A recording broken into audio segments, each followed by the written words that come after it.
Hello friends. Did you know that nearly 80% of those who watch my videos aren't subscribed? If you enjoy the content, I'd truly appreciate it if you hit that subscribe button. It helps a lot. Also, don't forget to leave a like and share your thoughts in the comments. Your interaction not only supports the channel's growth, but also helps these stories reach more people. Thank you all for being here. By the way, where are you watching from? Let me know in the comments.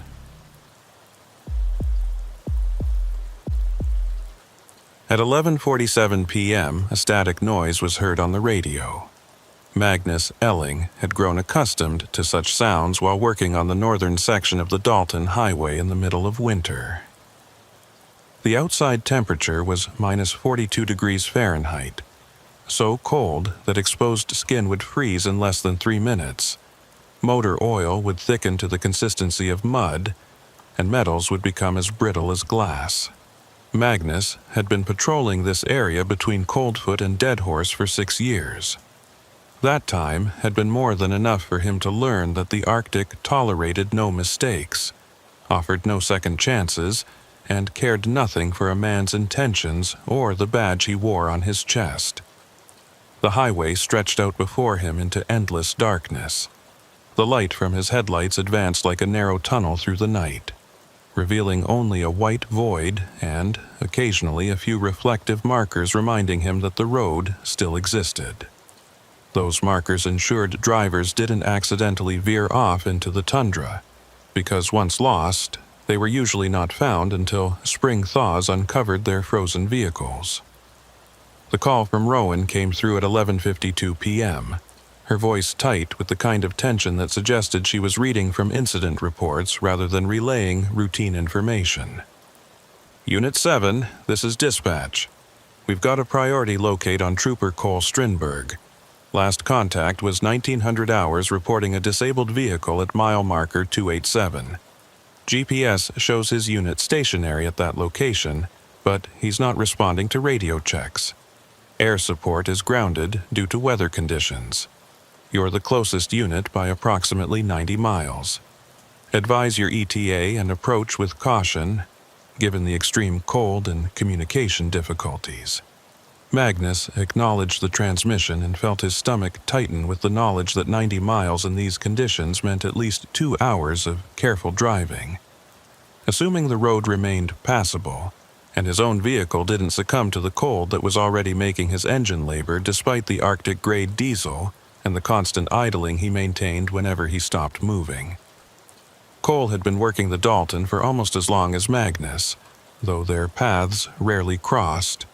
given the vast distances they each covered during 12-hour shifts that began in darkness and ended in darkness during the winter months when sunlight was a memory from another season. The Dalton Highway was known as one of the most dangerous roads in North America, a 414-mile supply route that connected the Arctic Ocean to the interior of Alaska, carrying primarily heavy trucks servicing the oil fields at Prudhoe Bay. The road was unpaved for most of its length, carved through mountains and tundra with grades that challenged even experienced drivers during the brief summer months, and became nearly impassable during winter when ice, snow, and wind combined to create conditions that killed the unprepared with mechanical efficiency. There were no services for stretches exceeding 100 miles, no cell phone coverage, and no rescue infrastructure beyond the occasional truck stop or construction camp that might offer shelter if you could reach it before hypothermia or mechanical failure ended your journey permanently. Magnus increased his speed to 40 miles per hour, the maximum he considered safe given the ice-packed surface and the crosswinds that periodically slammed into his vehicle with enough force to push it sideways across the narrow roadway. His headlights occasionally caught the reflective eyes of caribou or wolves watching from the darkness, reminders that the wilderness pressed close on both sides of the thin ribbon of road that represented the only human presence for hundreds of square miles. He ran through scenarios in his mind, trying to determine what could have caused Cole to go silent for over 4 hours. A disabled vehicle was common enough in these temperatures, but Cole would have called for assistance immediately, and would have maintained radio contact while waiting for help to arrive. The fact that his GPS showed the vehicle stationary but there was no communication suggested either catastrophic equipment failure or something more troubling that prevented Cole from accessing his radio. The wind had picked up considerably by the time Magnus passed mile marker 250, reducing visibility to perhaps 30 feet and creating whiteout conditions that forced him to slow to 20 miles per hour while navigating by watching the reflective markers that lined the road at regular intervals. Snow devils danced across the highway, miniature tornadoes of ice crystals that reflected his headlights in disorienting patterns that made it difficult to judge distances or identify obstacles until they were dangerously close. He had driven through worse conditions during his years on the Dalton, but the knowledge that Cole was somewhere ahead, silent and possibly in trouble, added a layer of anxiety that made every mile feel like 10, and every minute stretch into something that felt like hours of slow progress through a landscape that seemed designed to destroy human presence and reclaim the territory for the wilderness that had owned it long before the oil companies carved their supply route through the permafrost. Magnus tried raising Cole on the radio every 10 minutes,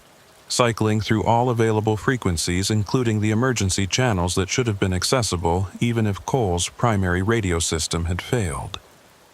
Each attempt yielded only static, or the occasional broken fragment of transmission that might have been atmospheric interference, or might have been something trying to reach him from the darkness beyond his headlights. The GPS continued to show Cole's unit at mile marker 287, stationary and silent, an electronic ghost that confirmed the vehicle was still there but offered no insight into the condition of the trooper who should have been inside it waiting for assistance and maintaining the protocols that kept isolated officers connected to the support network that was their only lifeline in this environment. At 1:23 a.m., Magnus spotted the flashing emergency lights of Cole's patrol unit in the distance, the red and blue strobes creating a surreal light show against the blowing snow that made the scene look like something from a fever dream rather than a routine assist call. He slowed his approach, scanning the area for any signs of the disabled vehicle that had supposedly prompted Cole's stop, but saw nothing except the patrol unit sitting at an angle that suggested it had pulled off the road to investigate something rather than being disabled itself. The engine was running. He could see exhaust vapor rising from the tailpipe and dissipating immediately in the brutal cold, but there was no sign of movement inside the vehicle or any indication that Cole was aware of his approach, despite the obvious presence of Magnus's headlights and the sound of his engine that should have been audible even through the wind. Magnus positioned his vehicle 40 feet behind Cole's unit, angling it to provide illumination while keeping his engine running and his own emergency lights activated to mark the scene for any traffic that might approach, though in these conditions, and at this hour, the likelihood of encountering another vehicle was minimal. He gathered his cold weather gear, pulling on the expedition weight parka that was rated to minus 60 degrees, the face mask that would protect his exposed skin from instant frostbite, and the insulated gloves that would give him perhaps 15 minutes of dexterity before his fingers became too numb to function effectively. The preparation took 3 minutes,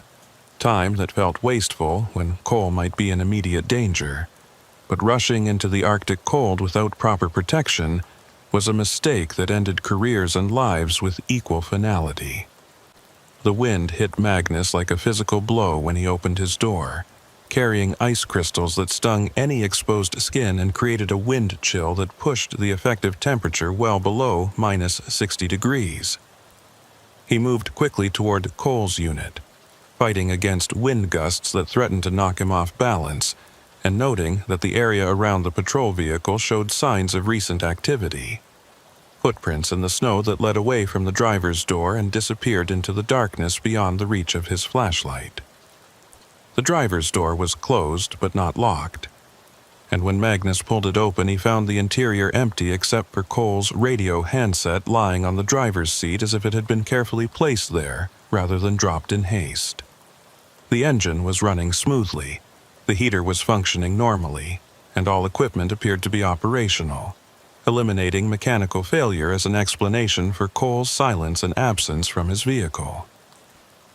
Magnus keyed his own radio, reporting his findings to Rowan and requesting any additional information about Cole's last transmission that might explain what he had been investigating when he left his vehicle. Dispatch, Unit 7. I'm on scene at 287. Subject vehicle is running and appears operational, but Trooper Cole is not present. I've got footprints leading north from the driver's door, approximately one set, possibly our missing officer. Weather conditions are deteriorating rapidly with wind chills approaching -70. I'm going to follow the tracks, but I need you to maintain constant contact and be prepared to coordinate rescue operations if I don't report back within 30 minutes. Rowan's response came through clearly, despite the conditions, her voice carrying the controlled concern of someone who understood the severity of the situation. Copy, Unit 7. Be advised that Trooper Cole's last transmission indicated he was investigating what he described as emergency flares visible approximately 1/4 mile north of the highway. He stated he was proceeding on foot to check for possible accident victims. That was at 1900 hours. No subsequent contact has been established. The information changed everything Magnus had been thinking about the situation. Emergency flares would explain why Cole had left his vehicle and ventured into the darkness on foot, and the possibility of accident victims in these conditions would have compelled any trooper to investigate immediately despite the obvious dangers. But 4.5 hours had passed since that transmission, far longer than it would take to walk a 1/4 mile, assess a scene, and return to the vehicle or call for assistance. Something had prevented Cole from completing what should have been a straightforward rescue operation, and Magnus was now following the same path that had led his fellow trooper into a situation that had apparently incapacitated or trapped him somewhere in the darkness beyond the highway. The footprints were already being obscured by blowing snow, but they were still visible enough to follow. A single track leading away from the highway in a straight line that suggested Cole had been walking with purpose toward a specific destination rather than wandering aimlessly in the darkness. Magnus followed the tracks for approximately 200 yards, fighting against wind that seemed determined to push him back toward the highway, and struggling with the knowledge that he was now committed to a course of action that put him at significant risk if conditions deteriorated further or if he became disoriented and lost the track back to the vehicles. His flashlight beam penetrated perhaps 20 feet through the blowing snow, creating a narrow cone of visibility that revealed nothing but endless tundra and the footprints that continued ahead in an unwavering straight line. The tracks showed no signs of hesitation or deviation, suggesting that Cole had been able to see his destination clearly when he made this walk. But Magnus could see no flares, no lights, no indication of any emergency that would have justified venturing this far from the safety of a running vehicle in conditions that could kill within minutes. At approximately 300 yards from the highway, Magnus discovered Cole's flashlight lying in the snow, still operational but pointing back towards the road as if it had been deliberately placed to mark a trail rather than dropped accidentally.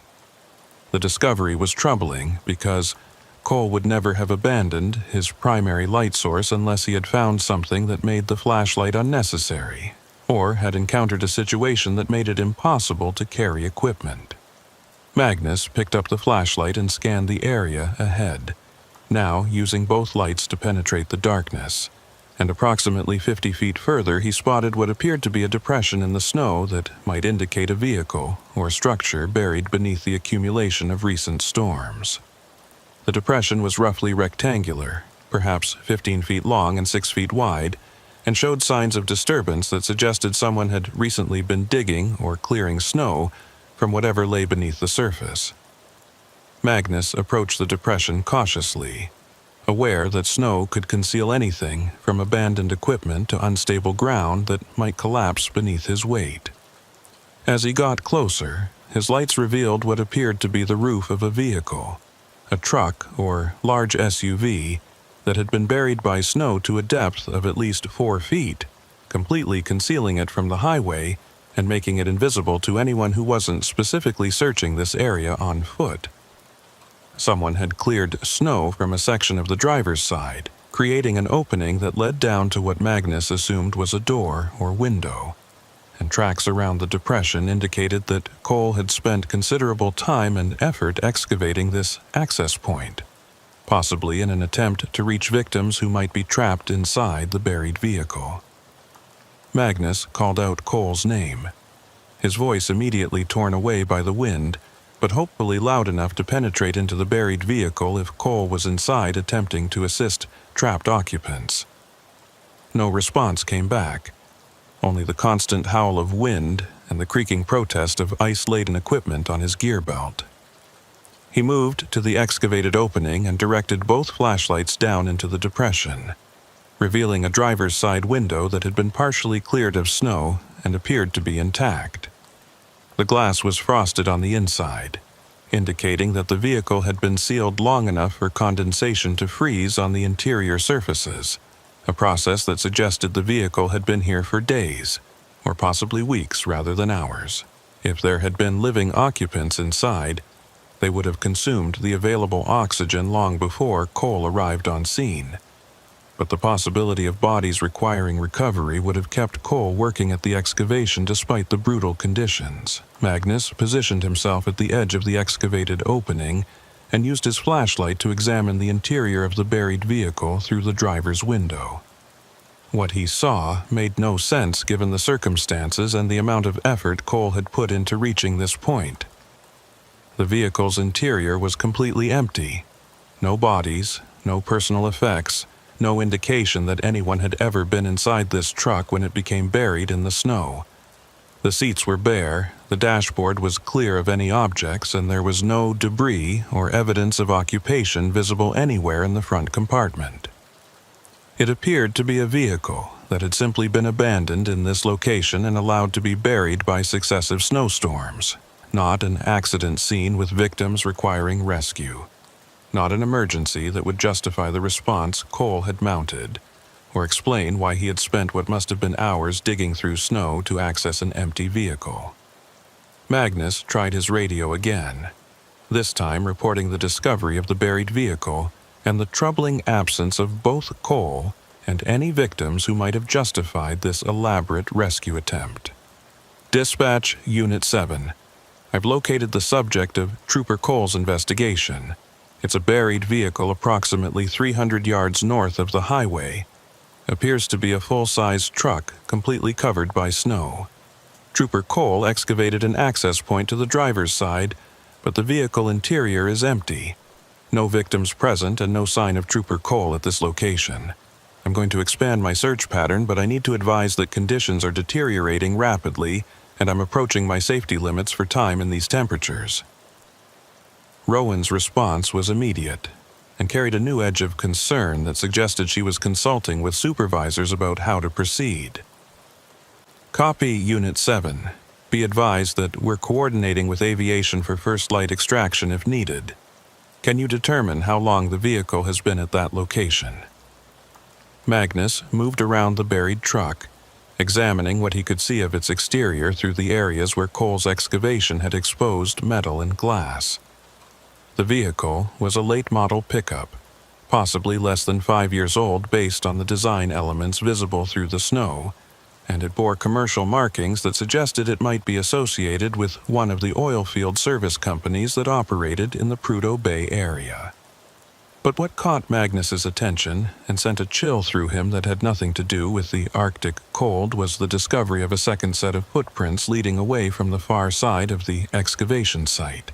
Tracks that were being rapidly obscured by blowing snow, but were still visible enough to indicate that someone had left this location recently, possibly within the last hour, based on how much wind drift had accumulated in the depressions. The second set of tracks was larger than Cole's distinctive boot print pattern, suggesting a different individual, and they led away from the buried vehicle in a direction that would take the walker deeper into the tundra rather than back toward the highway where help and warmth waited. Magnus followed these new tracks for approximately 50 feet, his mind racing with possibilities that ranged from Cole pursuing someone who had been at the buried vehicle to the existence of a third party involved in whatever situation had developed at this isolated location. The tracks showed a steady walking pace rather than running, suggesting that whoever made them was moving with purpose rather than fleeing in panic, and they appeared to be relatively fresh despite the conditions that should have obscured them within minutes of being made. At 75 feet from the buried vehicle, Magnus discovered items of equipment that he immediately recognized as standard Alaska State Trooper issue. Cole's radio handset lay in the snow, the device that should have been clipped to his duty belt or at minimum retained in his vehicle, abandoned here in conditions that would destroy the electronics within minutes of exposure to the extreme cold. 10 feet beyond the radio, Magnus found Cole's service weapon, a Glock 22 that had been carefully placed in the snow rather than dropped, positioned as if someone had deliberately marked a trail with equipment that would be immediately recognizable to any law enforcement officer who might be following.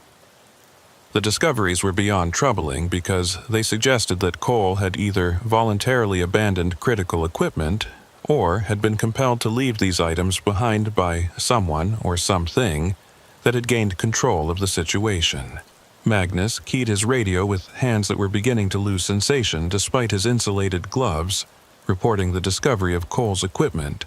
and the indication that his fellow trooper had moved deeper into the tundra for reasons that made no sense given standard procedures or survival protocols.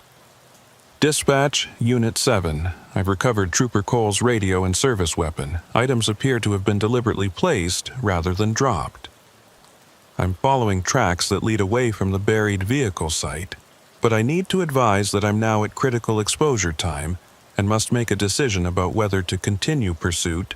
or return to vehicles and await additional resources. The silence that followed his transmission lasted nearly 15 seconds, an eternity when every moment in these conditions increased the risk of catastrophic cold injury or disorientation that could leave 2 troopers missing instead of 1. Rowan's voice, when it came through, carried the weight of command decisions being made in real time by people who understood both the urgency of locating Cole and the reality that sending Magnus further into the Arctic darkness might result in 2 casualties instead of 1. Unit 7, this is dispatch. Command advises you to mark your current location and return to your vehicle.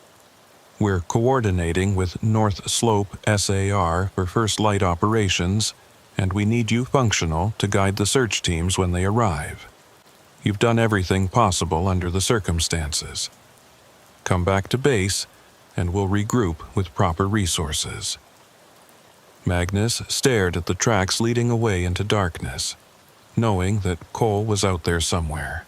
possibly injured or trapped, possibly being led or forced away from safety by someone whose presence and motives remained unknown. Every instinct told him to continue following the trail while it was still visible, but training and experience reinforced what Rowan was telling him, that he was already operating beyond safe limits and pushing further would likely result in his own incapacitation. He marked his position using one of the highway flares from his emergency kit, the bright red flame creating a beacon that would be visible from considerable distance and would help search teams locate this position when operations resumed at first light. The flare's light revealed the tracks continuing away into the darkness, and Magnus could swear he saw movement at the edge of his vision, a shadow or shape that might have been wind-blown snow or might have been something else moving just beyond the reach of illumination.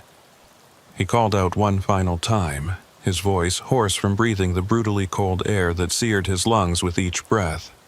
"Cole, if you can hear me, I'm marking this position and returning to base. Help is coming at first light. If you can make it back to the vehicles, both engines are running and heaters are operational. Follow the flare back to this position and then follow my tracks back to the highway." The return walk to the patrol vehicles took Magnus 18 minutes. Fighting against wind that seemed to have increased in velocity, and struggling with the disorientation that came from exhaustion and cold exposure that was beginning to affect his cognitive function. He stumbled twice on terrain that should have been easily navigable, caught himself before falling only by luck rather than coordination, and felt the beginning stages of hypothermia creeping into his core, despite the expedition-weight clothing that was supposed to protect him from exactly this situation. When he finally reached his vehicle and climbed inside, the heater's warmth felt like fire against his exposed skin, and he had to spend several minutes simply breathing and allowing his body temperature to stabilize before he could trust himself to operate the vehicle safely. Magnus sat in his patrol unit for 40 minutes, engine running and heater at maximum, watching Cole's vehicle in the darkness beyond for any sign of movement that might indicate his fellow trooper was returning from whatever had drawn him into the tundra. The radio remained silent except for periodic check-ins from Rowan, confirming that search and rescue resources were being staged at Coldfoot and would deploy at first light, weather permitting. The GPS continued to show Cole's unit in its stationary position, the electronic confirmation of presence that meant nothing when the officer who should be occupying that vehicle was somewhere in the Arctic darkness following a trail that made no sense and abandoning equipment that should never be separated from an Alaska State Trooper under any circumstances. At 3:47 a.m., Magnus made the decision to return to Coldfoot, where he could brief the incoming search teams and prepare for what was likely to be an extensive recovery operation rather than a rescue. He documented the scene with photographs that barely penetrated the darkness and blowing snow, collected Cole's radio handset from the patrol vehicle as evidence that might provide some clue about what had happened, and finally put his vehicle in gear for the long drive south toward the last outpost of civilization before the Arctic truly began. As he drove away, his headlights swept across Cole's patrol unit one final time, the emergency lights still flashing their futile warning into a night that had already claimed one trooper and might yet claim others before this situation resolved. The drive back to Coldfoot was worse than the drive north had been, with wind speeds that pushed his vehicle across the road despite his best efforts to maintain a straight course and visibility that deteriorated to near zero during several stretches where he was forced to navigate purely by feel and memory of the road's characteristics. He passed scattered caribou that watched his progress with eyes that reflected his headlights in shades of green and gold, the animals seemingly unconcerned by the storm that was making human activity nearly impossible. Twice, he had to stop and clear ice buildup from his windshield wipers, each time exposing himself to cold that seemed to have intensified during the hours he had spent searching for Cole, and each time struggling with the knowledge that his fellow trooper was still out there somewhere, possibly watching vehicles pass by on the highway that represented his only chance of survival. Magnus reached the truck stop at Coldfoot at 5:23 a.m., pulling into the parking area where search and rescue teams were already assembling their equipment and preparing for deployment as soon as weather conditions permitted aerial operations. He was met by the operations coordinator, a veteran of Arctic rescues who took one look at Magnus's condition and immediately ordered him inside for warm fluids and medical evaluation before any debriefing would take place. The coordinator's concern was justified because Magnus was showing signs of moderate hypothermia despite his protective gear, and the heated vehicle, his core temperature had dropped to dangerous levels during the extended exposure and the stress of the search operation, and he would need several hours of controlled rewarming before he could safely participate in further operations. The debriefing took place in the truck stop's restaurant. Magnus, wrapped in emergency blankets and drinking hot soup while he described everything he had found at mile marker 287 and the trail that had led him 300 yards into the tundra before command had ordered his withdrawal. The search coordinator listened carefully, making notes and asking clarifying questions about the buried vehicle, the pattern of Cole's excavation work, and the disturbing discovery of equipment that had been deliberately placed in the snow, as if marking a trail for followers. When Magnus described the second set of footprints, and the indication that someone besides Cole had been at the buried vehicle site recently, the coordinator's expression shifted from concerned to deeply troubled, suggesting that this detail changed the nature of the operation from a simple lost officer scenario to something more complex and potentially dangerous. "We've got a problem," the coordinator said after Magnus had finished his account and provided all the details he could remember from the scene. "That buried vehicle you found matches the description of a truck that went missing from Deadhorse approximately 3 weeks ago. It was reported stolen from an oil services company's yard, and we assumed it had been taken south toward Fairbanks. But if it's buried at mile marker 287, then someone drove it deliberately into the tundra and concealed it there for reasons we need to understand. The fact that Trooper Cole excavated it and then apparently followed someone away from the site suggests he discovered something about that vehicle, or its occupant, that compelled him to pursue, despite the conditions and despite abandoning proper procedure. The revelation added context to the mystery but raised more questions than it answered. Why would someone steal a truck from Deadhorse and bury it in the tundra 300 yards from the highway? What had Cole discovered in or around that vehicle that made him willing to abandon his radio and weapon while pursuing someone into the Arctic darkness? And who was the person whose tracks Magnus had followed? Someone who had apparently been at the buried vehicle site recently enough that their footprints were still partially visible despite conditions that should have erased them within minutes. The search coordinator was already organizing teams and planning approach vectors based on Magnus's description of the location. But everyone in the room understood that searching for a missing person in the Arctic during winter was an operation with very limited chances of success, particularly when that person had been missing for over 10 hours in conditions that could kill within minutes. The first helicopter lifted off at 7:15 a.m., just as the first hint of twilight was beginning to show on the eastern horizon, the pilot fighting winds that made flying dangerous but choosing to launch anyway because every minute of delay reduced the chances of finding Cole alive. Magnus watched the aircraft disappear into the gray dawn, its navigation lights blinking against clouds that seemed to press down on the landscape with physical weight. Additional teams were being staged at the search site, arriving in tracked vehicles that could navigate the tundra conditions, bringing equipment and expertise that might make the difference between recovery and loss. But Magnus understood from the expressions of the experienced search personnel that hope was minimal when an Alaska State Trooper went missing in these conditions, particularly when that trooper had apparently abandoned survival protocols to pursue someone or something into an environment that killed without mercy or hesitation. The search operation continued for 6 days, expanding in radius from the buried vehicle site and employing every resource available to Alaska's search and rescue network. Teams on foot, snowmobiles, tracked vehicles, and aircraft when weather permitted, all searching for any sign of Cole or the mysterious individual whose tracks had led away from the excavation site. They found nothing beyond the items Magnus had already discovered. No additional equipment, no clothing, no indication of where Cole had gone or what had happened to him after he abandoned his weapon and radio in the snow. The buried truck was recovered and examined thoroughly, yielding no evidence that explained why it had been concealed at that location or what Cole had discovered that compelled him to pursue someone away from the vehicle. The investigation into the buried truck revealed that it had been driven to the concealment location deliberately.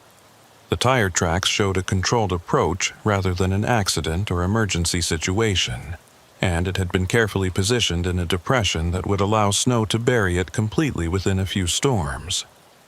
The interior had been wiped clean of fingerprints and DNA evidence, suggesting professional attention to avoiding detection, and the vehicle's GPS system had been removed to prevent tracking. What purpose the truck had served in this remote location remained unclear, but investigators theorized it might have been used as a cache point for smuggling operations, or as a supply depot for someone operating in the area without authorization or legal sanity. 3 weeks after Cole's disappearance, a Wolverine trapper working a line approximately 12 miles north of the highway discovered what appeared to be a survival shelter constructed from snow blocks and natural materials, the kind of emergency structure that someone with winter training might build if stranded without equipment or transportation. Inside the shelter, searchers found Cole's parka, carefully folded and placed in a configuration that suggested it had been left deliberately rather than abandoned in haste. The parka was undamaged and showed no signs of blood or violence,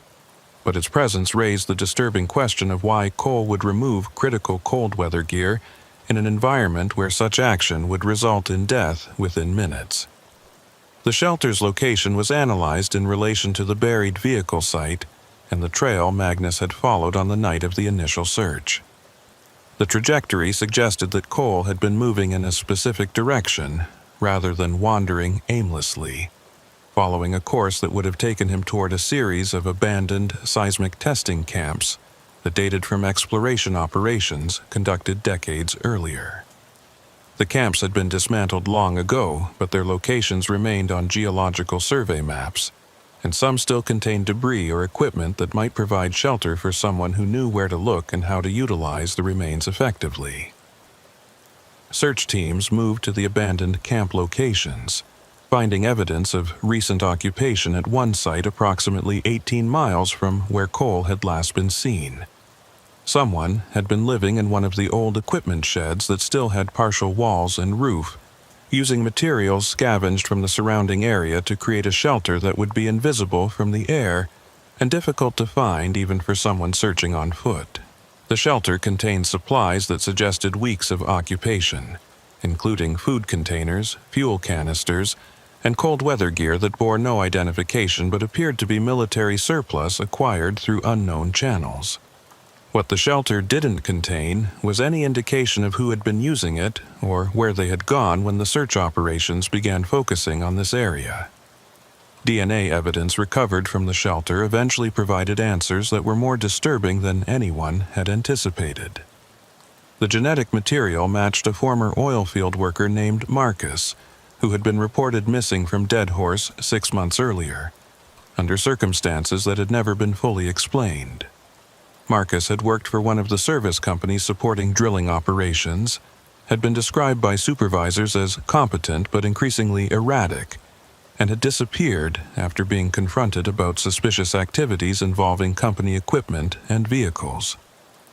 The fact that Marcus had apparently been living in the Arctic wilderness for months, surviving conditions that would kill unprepared individuals within hours, suggested either extreme survival skills or a mental state that had progressed beyond rational decision-making. The investigation revealed that Marcus had been stealing supplies from various oil field facilities, using knowledge gained during his employment to access storage areas and equipment yards without triggering security protocols. The stolen truck had been one of several vehicles he had taken and hidden at various locations across the North Slope, creating a network of resources that allowed him to survive away from civilization while avoiding detection by law enforcement or corporate security. What remained unclear was why Marcus had chosen this existence over simply leaving Alaska or seeking help for whatever psychological issues were driving his behavior, and what interaction with Cole had occurred that led the trooper to abandon safety protocols while pursuing someone into the Arctic wilderness. 4 months after Cole's disappearance, spring breakup revealed his body approximately 23 miles from the highway, positioned in a natural drainage that had been hidden beneath snow during the winter months. The medical examiner determined that Cole had died from exposure, his core temperature dropping to fatal levels during the hours he spent pursuing Marcus across the tundra without adequate protection from the cold. But the examination also revealed details that suggested Cole's death wasn't simply the result of getting lost or making poor decisions during the pursuit. Cole's equipment belt showed signs of having been removed and replaced. His boots had been retied in a manner inconsistent with his known habits, and his body position suggested that he had been moved after death to the location where he was discovered, arranged in a way that seemed deliberately theatrical,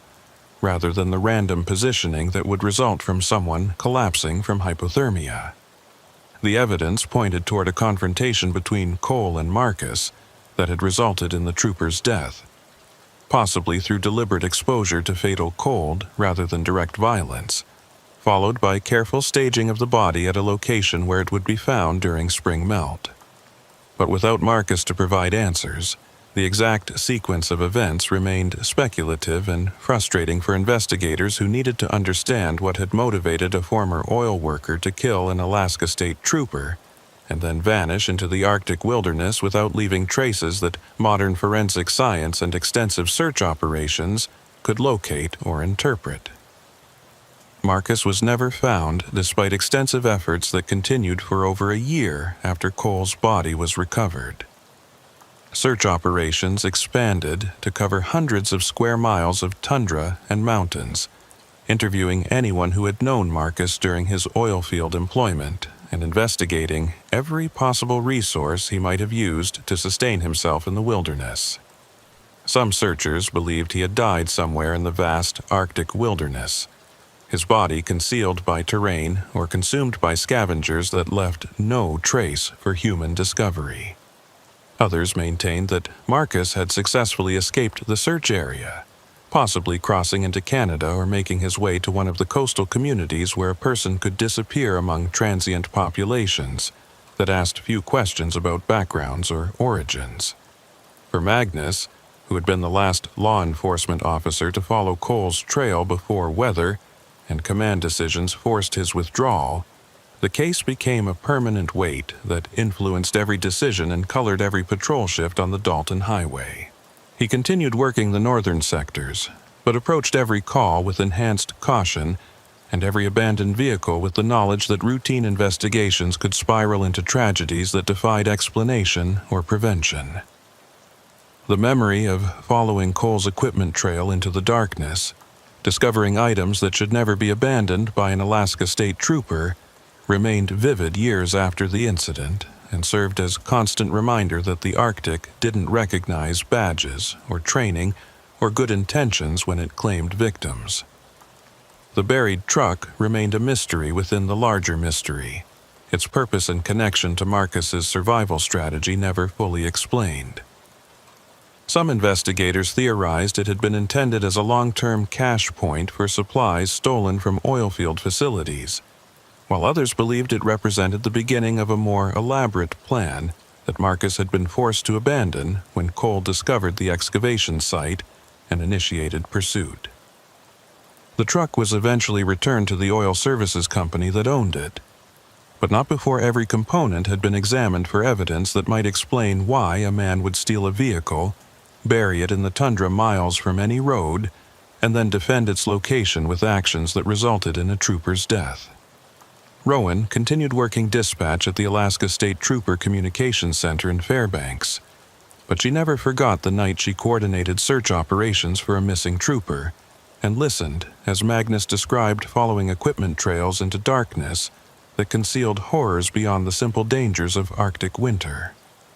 She became an advocate for enhanced safety protocols for troopers working alone in remote areas, pushing for requirements that included mandatory check-ins at shorter intervals and GPS tracking systems that couldn't be disabled or abandoned even under extreme circumstances. Her efforts led to policy changes that might prevent future tragedies, but nothing could change the reality that Cole's death had occurred despite existing protocols and the dedicated efforts of everyone involved in the search operations. The memorial erected at mile marker 287 includes Cole's badge number and the simple inscription, "In service of others," a phrase that captured the dedication that led him to pursue a suspect into conditions that he knew were likely fatal. The memorial serves as reminder to travelers on the Dalton Highway that the troopers who patrol this dangerous road accept risks that go beyond the obvious hazards of weather and terrain, confronting human threats that can emerge from the wilderness with the same deadly force as blizzards or equipment failures. fresh flowers appear at the memorial periodically, left by fellow troopers who understand that Cole's death represents a sacrifice that could be demanded of any of them during routine patrols on America's most dangerous highway. The case files on Cole's death and Marcus's disappearance remain open, officially unsolved despite the evidence that points toward murder and the extensive investigations that consumed thousands of hours of law enforcement time and resources. The Alaska Bureau of Investigation continues to monitor for any indication that Marcus survived his wilderness exile and might surface in locations where his presence could be detected and his actions finally brought to account. But as years pass without new developments, the likelihood diminishes that answers will ever emerge from the Arctic that claimed both a dedicated trooper and the troubled man whose actions ended multiple lives and destroyed the peace of mind that law enforcement officers need to function effectively in isolated environments. For the residents of communities along the Dalton Highway who depend on state troopers for security in an environment where help can be hours away, even during optimal conditions, Cole's death served as a reminder that the officers who protect them are mortal and vulnerable despite their training and equipment. The knowledge added dimension of respect for the troopers who continue patrolling the highway, understanding that each shift brings possibilities that extend beyond traffic enforcement and stranded motorists to include confrontations with individuals whose mental state or criminal intent can transform routine calls into tragedies that echo for years beyond the immediate incident. The Arctic wilderness that surrounds the Dalton Highway continues its eternal indifference to human presence, consuming evidence and concealing secrets with the same efficiency that it tests travelers and punishes the unprepared. Somewhere in that vast expanse of tundra and mountains, answers to Cole's final hours may still exist, preserved in permafrost or scattered across terrain that humans rarely visit and never fully understand. But whether those answers will ever be found remains unknown, dependent on chance discoveries by trappers or researchers, or perhaps eventual confessions by someone who knows the truth and decides that silence has become more burdensome than revelation. The investigation techniques developed during the search for Cole and Marcus have been incorporated into training programs for law enforcement agencies across Alaska and other states where officers work in remote environments with limited support infrastructure. The case serves as educational tool that illustrates the importance of backup protocols, communication systems that can't be compromised by weather or deliberate interference, and the reality that pursuit decisions made in wilderness environments carry consequences that may not be immediately apparent, but can prove fatal when conditions deteriorate or suspects prove more dangerous than initial assessments suggested. Magnus eventually transferred from the Dalton Highway Patrol to duties in more populated areas where backup was measured in minutes rather than hours, and where the wilderness pressed less immediately against the boundaries of human civilization. But he never forgot the night he followed Cole's trail into the Arctic darkness, discovering abandoned equipment that told story of a pursuit and tragedy that defied complete understanding. The memory influenced every subsequent investigation and colored every interaction with suspects or witnesses who might be concealing information about activities in remote areas where law enforcement presence was minimal, and opportunities for criminal activity were limited only by imagination and willingness to endure hardship. The Dalton Highway continues to carry traffic between the oil fields and the interior of Alaska, its travelers now passing the memorial at mile marker 287 with perhaps a moment's thought for the trooper who died pursuing duty into darkness.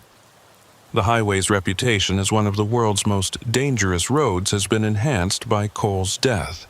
adding human predation to the list of hazards that includes weather, terrain, and mechanical challenges that test every vehicle and driver attempting the journey. The Arctic remains indifferent to these human concerns, maintaining its eternal cycle of winter darkness and brief summer light regardless of the tragedies that unfold along the ribbon of road that represents humanity's tenuous claim on this unforgiving landscape. The radio silence that began when Cole failed to respond to routine checks continues in metaphorical sense, his voice absent from the frequencies that carry traffic between isolated troopers and the dispatchers who monitor their safety. That absence serves as constant reminder to current officers that communication is lifeline that must be maintained regardless of circumstances, that abandoning contact with support networks represents decision point from which return may be impossible, and that the Arctic will exploit any vulnerability with efficiency that leaves no room for second chances or rescue operations that arrive minutes too late to prevent tragedy from becoming permanent loss. The call came through at 4:17 a.m. on a Saturday morning in late October, dispatcher's voice carrying the flat affect that Halden had learned to recognize as the tone people used when describing situations that exceeded their capacity for emotional processing. Unit 12, we have a report of 2 bodies discovered at a residence in Tanana. Caller states both victims appear to have been deceased for at least several hours. Village Public Safety Officer is requesting immediate assistance. Weather conditions are marginal but passable for the next 4 hours before the next storm system moves in from the west. Halden acknowledged the transmission and felt the familiar weight settle into his stomach that came with murder investigations in remote Alaskan villages, places where isolation created social pressures that could explode into violence without warning, and where evidence degraded rapidly in conditions that challenged every forensic protocol designed for urban environments. Tanana sat at the confluence of the Tanana and Yukon rivers, a village of fewer than 300 people accessible only by air or water during summer months, and by snow machine or small aircraft during the winter season that was already establishing its grip on interior Alaska. The community was primarily Athabascan, with cultural traditions that stretched back thousands of years and social structures that sometimes conflicted with state law enforcement approaches to investigating crimes that occurred within sovereign boundaries that recognized both tribal and state authority. Halden had worked with the Tanana Village Council on previous cases and understood that success in investigating serious crimes required respecting local protocols while maintaining the evidentiary standards that would support prosecution if cases reached state or federal courts. The flight from Fairbanks took 90 minutes in a Cessna 207 that fought headwinds and turbulence that made instrument flying essential even though visual conditions were technically adequate for the experienced bush pilot who contracted with the Alaska State Troopers for remote transportation. Halden used the flight time to review what little information was available about the reported homicides. The victims were identified as Frank and Linda, a married couple in their 50s who operated the village's general store and fuel distribution point. They had been discovered by their adult son, who had come to the store to pick up supplies for his fish camp, and found the front door unlocked at an hour when the business should have been secured for the night. The son's call to the village public safety officer had triggered the notification chain that brought Halden from Fairbanks with the full investigative kit that murder cases required in locations where forensic support was hours or days away depending on weather and aircraft availability. The village appeared through the aircraft windows as a scattered collection of structures along the riverbank. Most buildings showing the weathered appearance of construction designed for function rather than aesthetics, in an environment where maintenance was constant challenge and materials were expensive to transport from supply centers. Smoke rose from chimneys and vertical columns that indicated the calm conditions were still holding, despite forecasts of deteriorating weather that would close the airspace to small aircraft within hours. The landing strip was a gravel runway that had been graded during the summer and was now developing the frost heaves that made late-season flying more challenging than the smooth approaches possible during the brief months when the ground wasn't frozen solid beneath its surface layer of displaced rock. Halden was met at the airstrip by the village public safety officer, a young man named Thomas, who had received basic law enforcement training but relied heavily on state troopers for guidance when serious crimes occurred within his jurisdiction. Thomas's expression conveyed both the stress of dealing with a double homicide and the relief that came from transferring responsibility to someone with experience investigating violent deaths in communities where everyone knew everyone and suspects might be neighbors or relatives of the investigating officers. "They're still at the residence," Thomas said, as they climbed into his pickup truck for the short drive to the crime scene. "I secured the scene and kept everyone out except the medical examiner who flew in from Fairbanks about 30 minutes before you arrived. She's waiting for you to complete the initial investigation before moving the bodies." The residence that housed both the general store and the living quarters for Frank and Linda sat at the center of the village, a two-story structure that had been expanded over decades to accommodate both commercial and residential functions. The store occupied the ground floor with large windows that displayed goods ranging from groceries to hardware supplies, while the family's living space filled the second floor with views overlooking the river and the opposite bank where forest stretched unbroken to horizons that seemed impossibly distant. Yellow crime scene tape marked the perimeter that Thomas had established, keeping curious villagers at a distance that allowed them to watch without contaminating evidence that might be critical to understanding what had happened during the hours when Frank and Linda were killed. Halden approached the scene with the methodical care that experience had taught him was essential when investigating crimes in locations where backup forensic support might not be available for days, and where contamination or evidence loss could make prosecution impossible regardless of how obvious the perpetrator's identity might seem. He documented the exterior of the building with photographs that captured the undisturbed snow around entrances and the absence of obvious signs of forced entry that might indicate how the killer had accessed the residence. The front door was unlocked, as the son had reported, swinging open when Thomas demonstrated how he had found it during the initial response that had confirmed the presence of bodies and triggered the call for state trooper assistance. The interior of the store appeared normal at first glance. Merchandise arranged on shelves in the casual organization that characterized rural Alaska commercial operations, where inventory was limited by transportation costs and customer needs, were predictable enough that elaborate displays were unnecessary. But closer inspection revealed subtle disturbances that suggested someone had been searching for something among the goods that filled the retail space. Boxes had been moved and not returned to their original positions. Shelving showed gaps where items had been removed and not replaced, and the cash register stood open with the drawer extended to show an interior that was empty of currency but still contained the receipt tape and change coins that would normally be secured at the end of each business day. Halden moved through the store toward the stairs that led to the residential level, noting that the disturbances increased in frequency as he approached the stairwell, suggesting that whoever had conducted the search had become less careful or more desperate as they progressed deeper into the building. The stairway itself showed no signs of struggle or blood spatter that might indicate violence had occurred during movement between floors, but the worn wooden steps creaked underfoot with sounds that seemed unnaturally loud in the silence that filled the building and pressed against Halden's consciousness with the weight of recent tragedy and unanswered questions. The bodies were discovered in the second-floor living room, positioned in ways that immediately struck Halden as staged rather than representing the natural collapse positions of people who had died during the struggle or sudden violence. Frank sat in a recliner facing the television,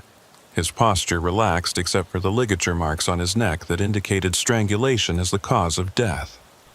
Linda was positioned on the couch approximately 6 feet from her husband, her body arranged to suggest she had been watching television alongside Frank when death occurred. But the medical examiner, Dax, who was documenting the scene with careful attention to detail that reflected years of experience with violent deaths in remote locations, had already identified evidence that contradicted the peaceful tableau the killer had attempted to create. "They weren't killed here," Dax said when Halden approached to review the preliminary findings that would guide the investigation's initial direction.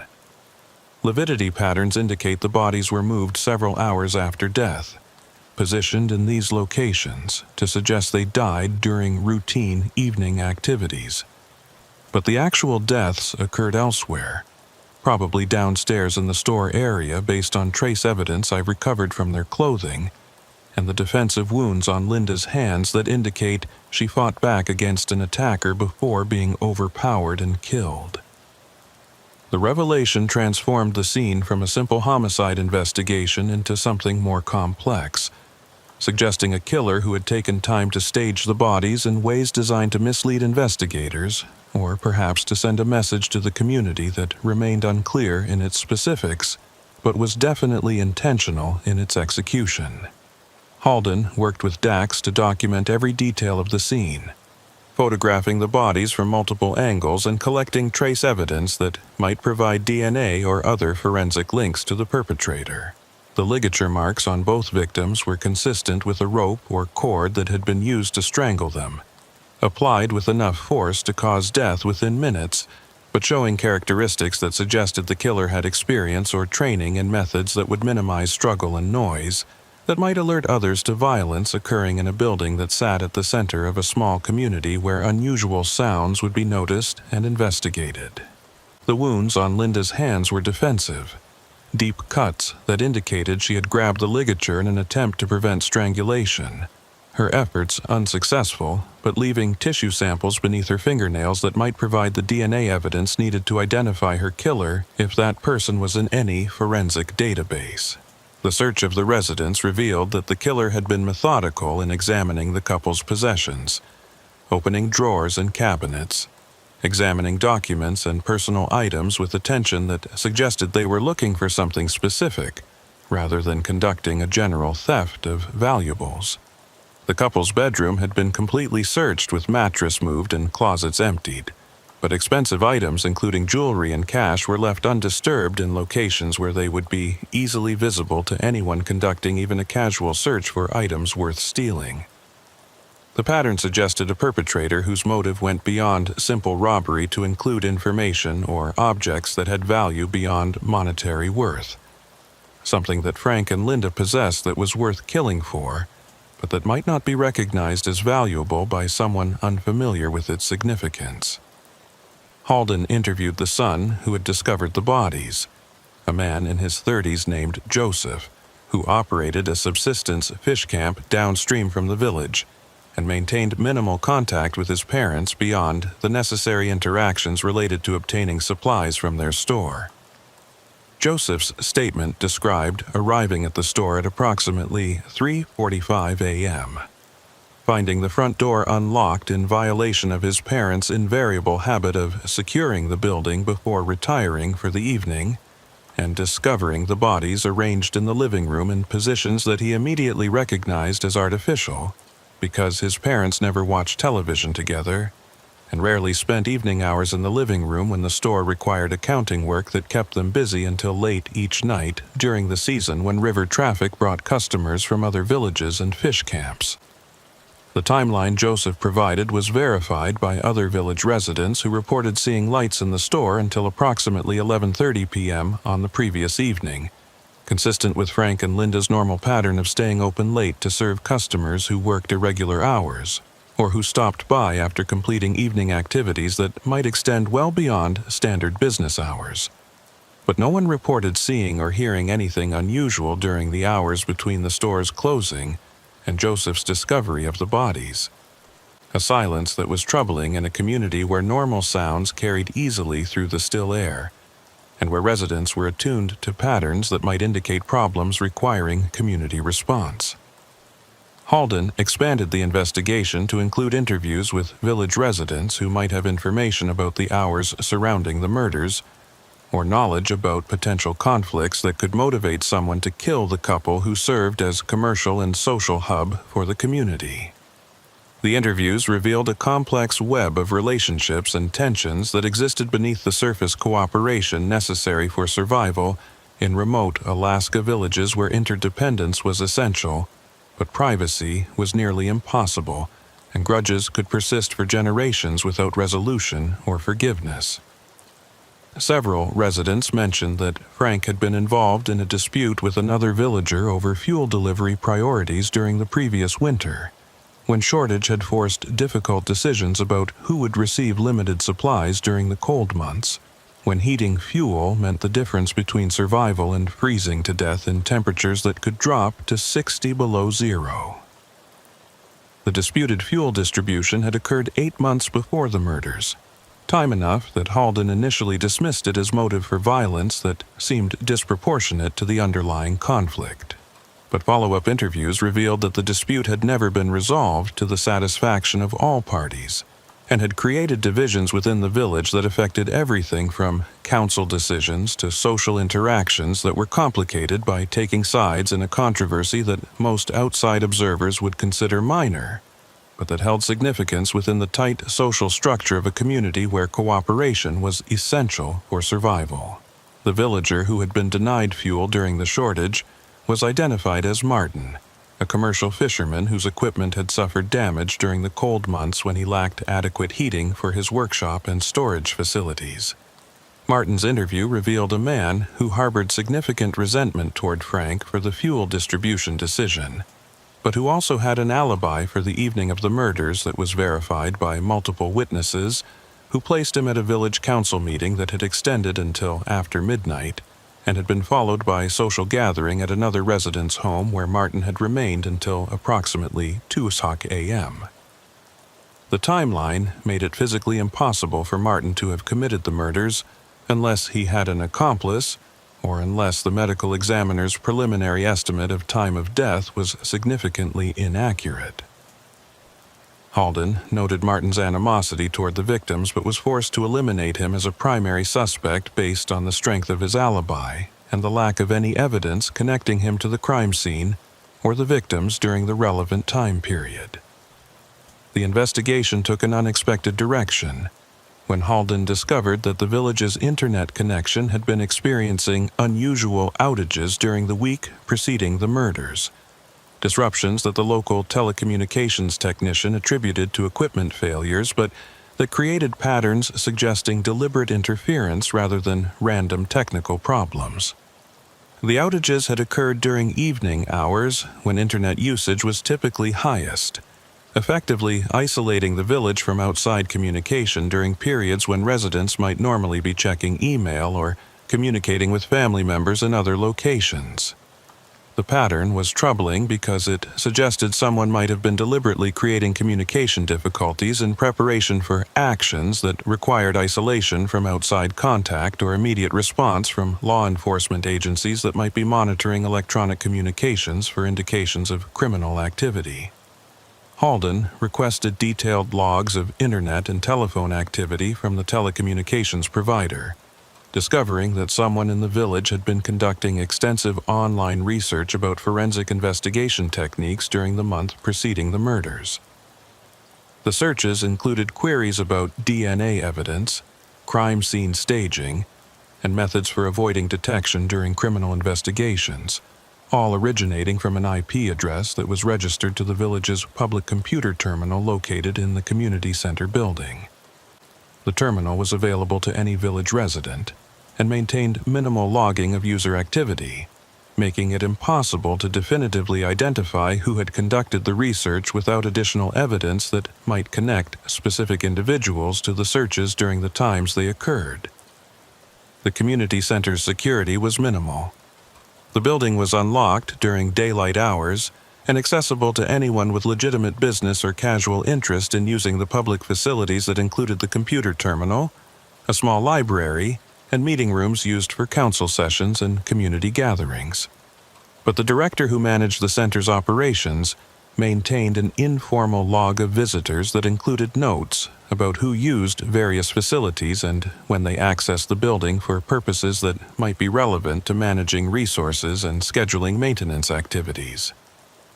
The log revealed that Era, a village elder who served on the tribal council and was widely respected for her knowledge of traditional practices and cultural protocols, had been using the computer terminal during evening hours in the weeks before the murders, a pattern that was unusual for someone who had previously shown minimal interest in internet access or electronic communication. Halden approached Era with caution.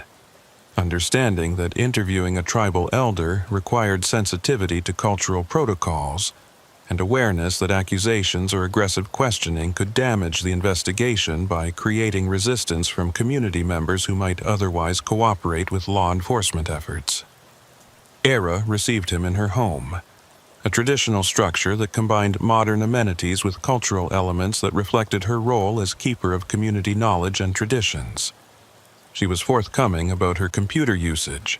explaining that she had been researching medical conditions affecting several elderly village residents and had expanded her searches to include general information about various topics that interested her as she became more comfortable with internet technology and the vast information resources it provided. But when Halden carefully raised the topic of the specific searches related to forensic investigation and crime scene techniques,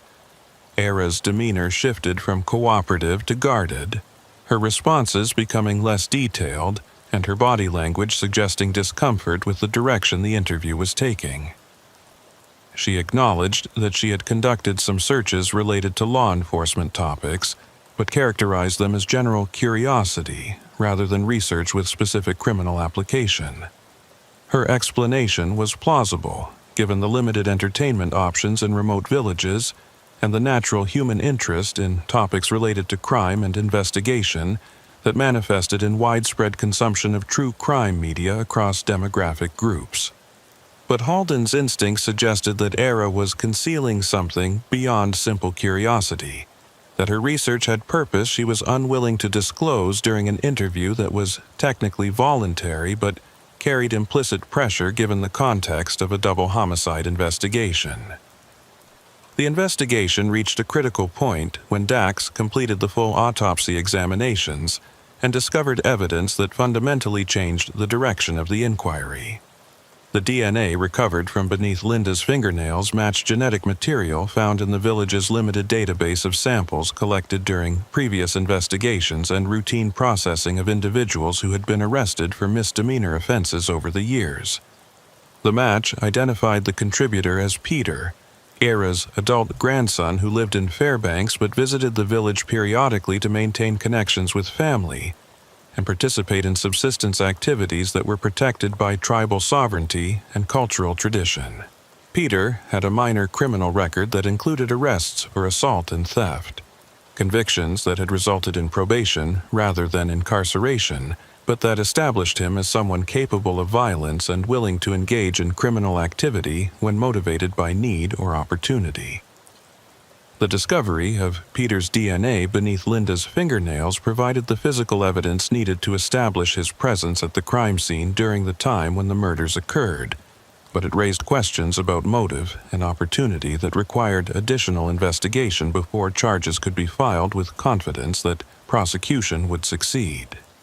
Peter's known whereabouts during the evening of the murders were unclear. He had been visiting the village, but his specific activities and movements were not documented by witnesses who could provide alibi or confirmation of his presence at locations other than the crime scene. Halden returned to Era's residence to conduct a follow-up interview, this time accompanied by Thomas in his official capacity as village public safety officer to provide cultural liaison and community credibility that might encourage cooperation from an elder who was clearly protecting information relevant to the investigation. Era's response to questions about her grandson's activities revealed the depth of family loyalty that complicated law enforcement efforts in communities where kinship obligations often superseded cooperation with outside authorities. She acknowledged that Peter had been in the village during the time of the murders but insisted that he had been with her throughout the evening, providing an alibi that directly contradicted the DNA evidence and the physical impossibility of being in two locations simultaneously. Her willingness to provide false testimony to protect her grandson was culturally understandable within traditional frameworks that prioritized family over external legal systems, but it created obstacles to investigation that required careful navigation to avoid alienating community members whose cooperation might be essential to understanding the full scope of what had occurred during the hours when Frank and Linda were killed. The confrontation with evidence became unavoidable when Halden presented Era with the DNA results and the medical examiner's conclusions about how the genetic material had been deposited beneath Linda's fingernails during a violent struggle that occurred during the commission of strangulation. Era's facade of protective denial cracked when faced with scientific evidence that couldn't be explained away by claims of coincidence or contamination, and she finally revealed the truth that she had been concealing since the morning when she learned about the murders from village residents who spread news through informal networks that operated faster than official communication channels. Peter had come to her house at approximately midnight on the night of the murders, his clothing disheveled and showing signs of struggle, his hands marked with scratches that he claimed were from dealing with fishing nets at a friend's boat, but that Era had immediately recognized as defensive wounds inflicted by someone fighting for their life. Era's statement described how Peter had confessed to the killings during the early morning hours, explaining that he had gone to the store seeking money to pay debts he had accumulated in Fairbanks through gambling and drug use that had spiraled beyond his ability to manage through legitimate employment. He had expected to find cash in the store's register and in the couple's living quarters, money that Frank and Linda were rumored to keep on hand for emergency purchases and to provide loans to village residents who needed assistance during periods of financial difficulty. But the couple had awakened during his search and had confronted him in the store area where struggle had escalated to violence when Linda attempted to call for help and Frank tried to physically restrain the intruder he had recognized as Era's grandson, despite the darkness and confusion of unexpected confrontation. The strangulation had been accomplished with rope that Peter had found in the store's inventory, material that he had used to kill both victims before, staging their bodies in the living room configuration that he believed would mislead investigators into thinking they had died during peaceful evening activities rather than during violent struggle in the commercial space below. Peter's knowledge of forensic investigation techniques had come from discussions with Era during the period when she was conducting her internet research. Conversations that she now understood had been his attempt to prepare for criminal activities rather than expressions of intellectual curiosity about law enforcement methods. Her research had been motivated by suspicion that her grandson was planning something illegal. Her searches for information about DNA evidence and crime scene investigation, representing attempts to understand how law enforcement might pursue cases so that she could warn Peter about the risks he was taking if he followed through on plans that she sensed, but that he had not explicitly disclosed. The revelation of Era's complicity, even if unintentional, in providing Peter with knowledge that he used to attempt concealment of his crimes, added another layer of tragedy to a case that had already devastated the small community through the loss of 2 residents who had served essential functions in the village's social and economic structure. Halden was faced with decisions about whether to charge Era as accessory after the fact for providing false alibi and concealing evidence, or to recognize that her actions had been motivated by family loyalty that was deeply embedded in cultural traditions that predated state law and carried obligations that many outside observers would struggle to understand or accept as mitigation for actions that had obstructed justice and delayed apprehension of a killer who might have fled the area if not for family connections that ultimately led to his identification. Peter was located and arrested in Fairbanks 3 days after the DNA evidence established his presence at the crime scene, found in a motel room where he had been hiding while attempting to arrange transportation to Seattle,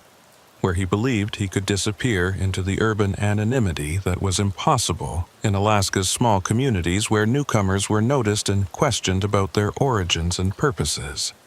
His arrest was accomplished without incident. The physical evidence against him was overwhelming, and his confession to Era had been recorded in a statement she provided after accepting that her grandson's crimes could not be protected through false testimony or concealment of information that law enforcement would eventually discover through investigation techniques that had advanced beyond the ability of criminals to avoid detection through staging or misdirection. The trial became a community event that divided village residents between those who believed Peter should receive maximum punishment for killing respected members of the community and those who advocated for understanding his actions in the context of addiction and economic pressures that affected many young Alaska natives who struggled to find place in societies that existed between traditional subsistence lifestyles and modern economic systems that required cash income and job skills that were difficult to acquire in remote locations with limited educational and employment opportunities. The prosecution presented overwhelming physical evidence and testimony from the medical examiner that established beyond reasonable doubt that Peter had killed Frank and Linda during the commission of robbery that had escalated to murder when the victims resisted and attempted to summon help. The defense attempted to argue that the killings had not been premeditated, that Peter had gone to the store seeking to borrow money rather than steal it, and that the violence had erupted spontaneously when the situation escalated beyond his ability to control. But the evidence of crime scene staging and the research into forensic investigation techniques that had preceded the murders undermined claims of spontaneous violence and supported prosecution arguments that Peter had planned the robbery with awareness that he might need to kill the victims to avoid identification and apprehension.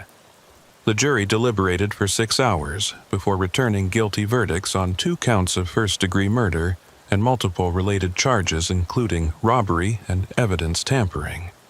The sentencing phase revealed the extent of damage that Peter's actions had inflicted on the community beyond the immediate loss of 2 lives. Victim impact statements described how the murders had destroyed the sense of security that village residents had previously enjoyed despite the isolation and the economic challenges that characterized life in remote Alaska. The knowledge that violence could erupt within their community, perpetrated by someone they knew and trusted as member of a respected family, had fundamentally altered the social dynamics that had previously allowed people to leave doors unlocked and to trust neighbors with property and personal safety. The fear extended beyond concern about additional violence to include anxiety about how the legal system would treat Era and other family members who had been caught between loyalty to Peter and obligations to cooperate with law enforcement investigating serious crimes. Era was ultimately charged with lesser offenses related to providing false statements to law enforcement and concealing evidence, charges that reflected prosecutors' understanding that her actions had been motivated by cultural obligations rather than criminal intent to obstruct justice. Her sentencing included probation and community service requirements that allowed her to remain in the village where her knowledge and cultural leadership were essential to community functions that could not easily be transferred to others with equivalent expertise and respect. The resolution was controversial among law enforcement officials who believed that stronger charges were warranted by her actions, but it reflected practical recognition that destroying Era's standing in the community would inflict additional harm on village residents who had already suffered tremendous losses through the murders and the subsequent investigation that had exposed divisions and conflicts that many had preferred to keep private. For Halden, the case exemplified the unique challenges of investigating serious crimes in Alaska villages where cultural traditions, family loyalties, and geographic isolation created complexities that urban law enforcement rarely encountered. The physical evidence had been straightforward and had led inexorably to Peter's identification and conviction, but the investigation had required navigating social structures that operated according to rules that sometimes conflicted with state legal requirements and evidentiary standards. The success of the prosecution had depended on Era's eventual cooperation, despite her initial attempts to protect her grandson. Cooperation that had been achieved through patient interviewing and presentation of evidence rather than through aggressive tactics that might have generated resistance and community backlash against law enforcement presence. The village slowly recovered from the trauma of the murders and the trial, though the recovery was incomplete and was marked by changes in how residents related to each other and approached the basic trust that had previously characterized community interactions. The general store was eventually reopened under new management, but it never regained the central social role it had played when Frank and Linda operated it as a gathering place where residents exchanged news and maintained the informal communication networks that were essential to village life. The building itself carried associations with violence that made some residents uncomfortable, and business patterns shifted to favor purchasing supplies during trips to larger communities rather than relying on local availability that required entering a space where two people had been killed during what should have been routine commercial transaction. Dax's role in the investigation had been critical. The medical examiner's expertise in determining time of death and identifying the staged nature of the crime scene had provided the foundation for understanding what had actually occurred during the hours when Peter was in the store searching for money and confronting victims who had discovered his criminal activity. The DNA evidence had provided the definitive link between Peter and the crimes, but the autopsy findings about body positioning and lividity patterns had revealed the deception that might otherwise have misdirected the investigation toward suspects who lacked connection to the victims or motive for violence that seemed excessive if understood as arising from spontaneous confrontation rather than planned robbery. The case became a training example for Alaska law enforcement agencies dealing with crimes in remote villages where cultural factors and social structures required investigation approaches that differed from urban methodologies. The importance of building relationships with community leaders and respecting cultural protocols while maintaining investigative integrity was emphasized in training programs that used the Tanana murders as illustration of successful navigation of complex social terrain. The case also highlighted the value of forensic evidence in environments where witness testimony might be compromised by family loyalties or cultural obligations that created incentives for concealing information or providing false statements to protect community members from prosecution. Thomas continued serving as village public safety officer, his experience with the murder investigation having provided education in law enforcement techniques that far exceeded the training he had received before assuming duties that normally involved minor offenses and routine public safety matters. His relationship with Halden had developed into a professional partnership that extended beyond the immediate case to include ongoing consultation about law enforcement issues affecting the village and the broader region where isolation created unique challenges for maintaining order and investigating crimes that occurred far from the resources and backup that urban officers could summon within minutes of recognizing need for assistance. The memorial service for Frank and Linda drew attendance from across the region. Residents from multiple villages traveling by boat and aircraft to honor two people who had served their community with dedication that was recognized as exceptional, even in the context of Alaska villages where interdependence and mutual support were essential for survival. The service included traditional elements that reflected the couple's Athabascan heritage, alongside Christian components that acknowledged their participation in religious community that provided spiritual framework for many village residents. The eulogies emphasized their generosity and their willingness to extend credit during difficult times, and to provide assistance that went beyond commercial obligations to include personal support for individuals and families facing challenges that required compassionate response rather than strict business practices. The case files on the Tanana murders remain accessible to law enforcement personnel studying investigation techniques in remote locations. The documentation providing detailed record of how physical evidence was collected and preserved in challenging conditions, and how cultural sensitivities were balanced against investigative requirements in ways that achieved successful prosecution while maintaining relationships with community members whose cooperation might be essential for future law enforcement operations. The investigation had demonstrated that scientific evidence could overcome initial resistance from witnesses who were inclined to protect community members or who were skeptical of outside law enforcement authority. For the Alaska State Troopers who continued investigating crimes in remote villages across the state, the Tanana case served as a reminder that isolation and cultural complexity added dimensions to law enforcement work that required patience, cultural competence, and willingness to adapt standard procedures to circumstances that might not be addressed in training programs designed primarily for urban environments. The successful resolution of the case, despite initial obstacles and the complex social terrain, had reinforced confidence that serious crimes could be investigated effectively in even the most remote locations, if investigators maintained professional standards while respecting the communities they served and the cultural context within which crimes occurred. The village of Tanana continues its existence at the confluence of two great rivers, its residents maintaining lifestyles that combine traditional subsistence practices with participation in cash economy that requires employment and commercial activities that connect them to broader Alaska society. The murders remain part of community memory, referenced in conversations about security and social relationships,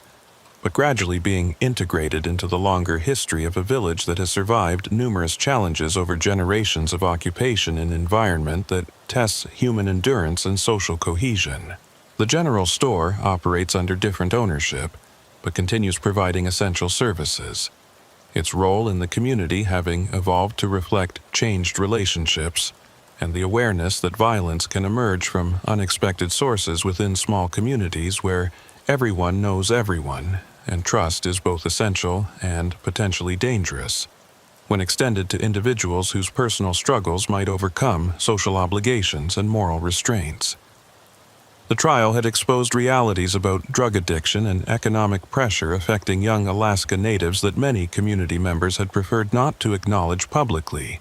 forcing conversations about social problems that required responses beyond traditional approaches that had worked in earlier generations, but that seemed inadequate for addressing challenges introduced by modern influences and opportunities. The discussions led to community initiatives focused on substance abuse prevention and economic development that might provide legitimate opportunities for young people who otherwise faced limited options beyond subsistence activities or migration to urban areas where they often struggled with cultural displacement and the practical challenges of succeeding in competitive environments that operated according to rules they hadn't been raised to understand or navigate. Peter's incarceration removed him from the community physically,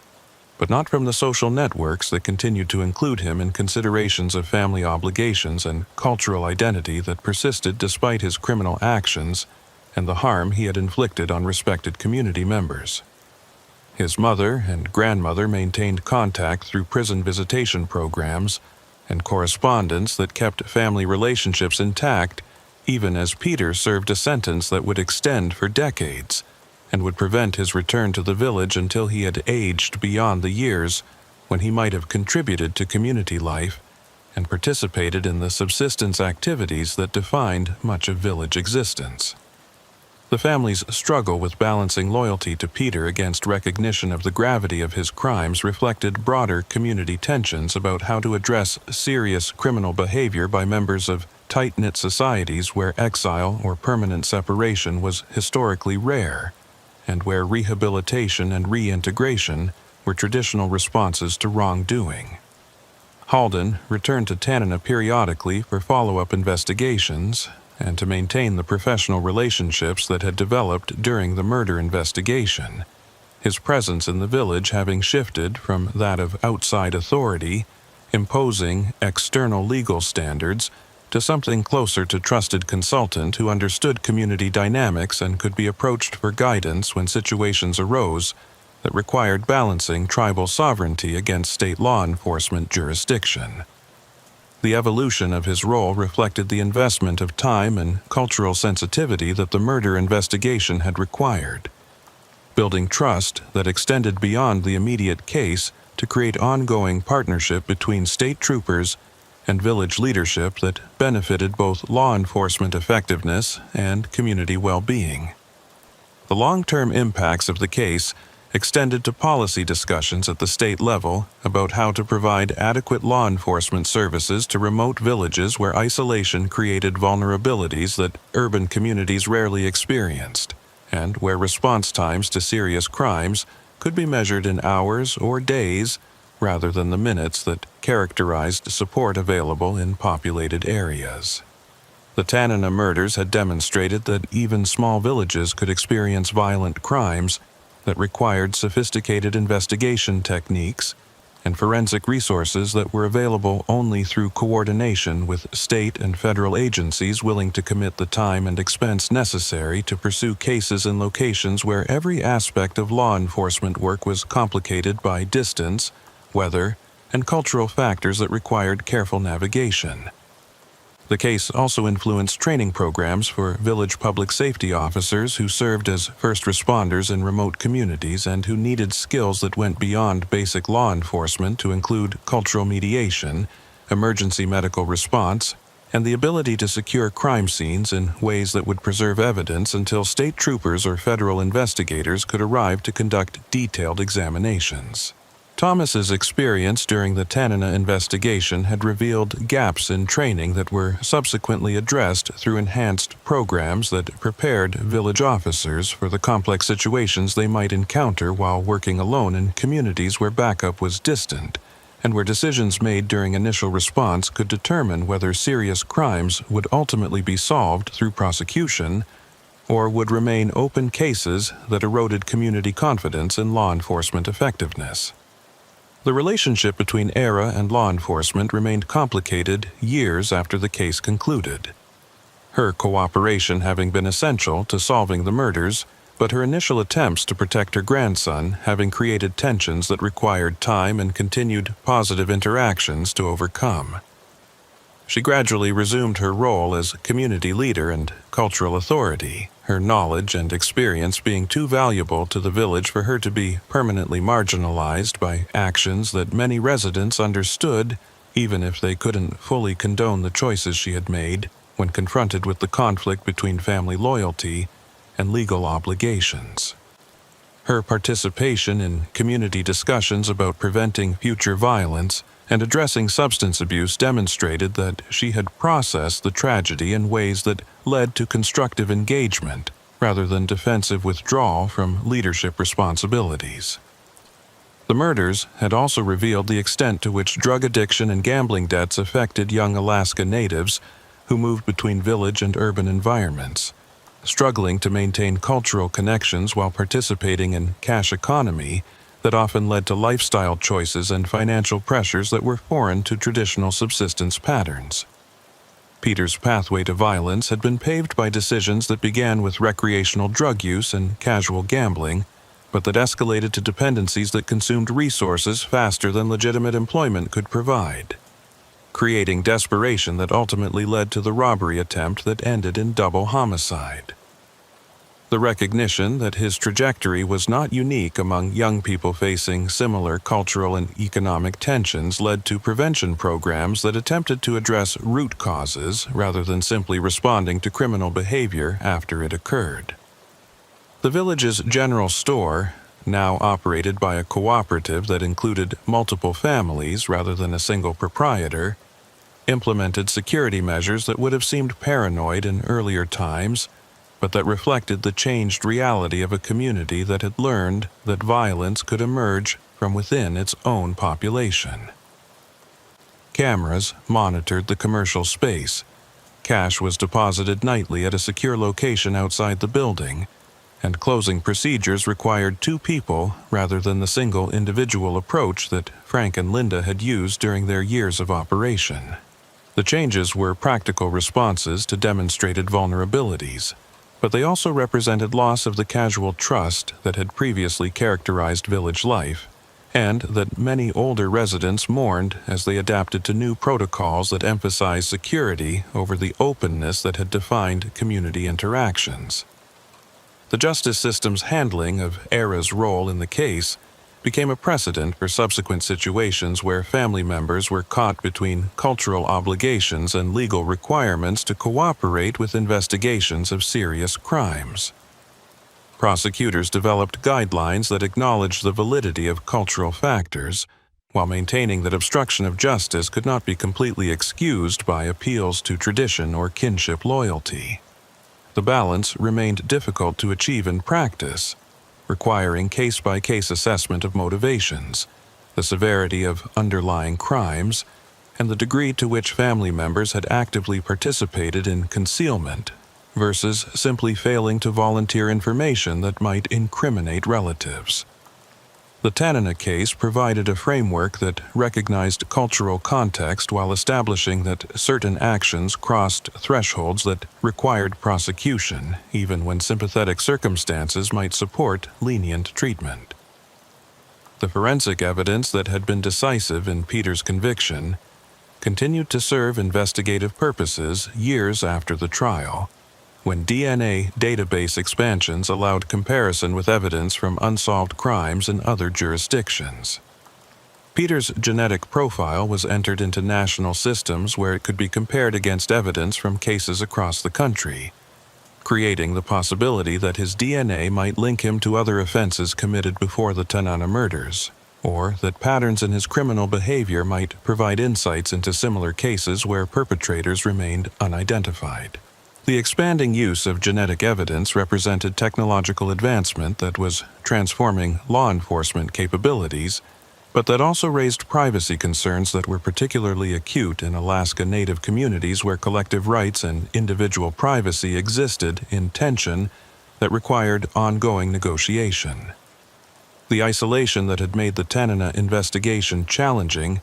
continued to characterize law enforcement work throughout rural Alaska, where geographic factors created practical barriers that no amount of training or resource allocation could completely overcome. Response times to serious crimes remained measured in hours for even the closest backup. Weather continued to ground aircraft and make travel impossible during critical periods when immediate action might prevent additional violence or evidence loss. And cultural factors required approaches that differed significantly from urban law enforcement models that dominated training programs and shaped expectations about how investigations should proceed. The Tanana case had demonstrated that success was possible despite these challenges,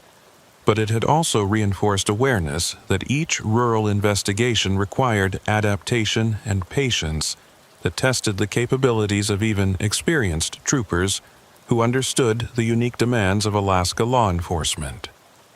The memorial for Frank and Linda that was installed in the village cemetery included inscriptions in both English and Athabascan, acknowledging their bicultural identity and their roles in bridging traditional and modern aspects of village life.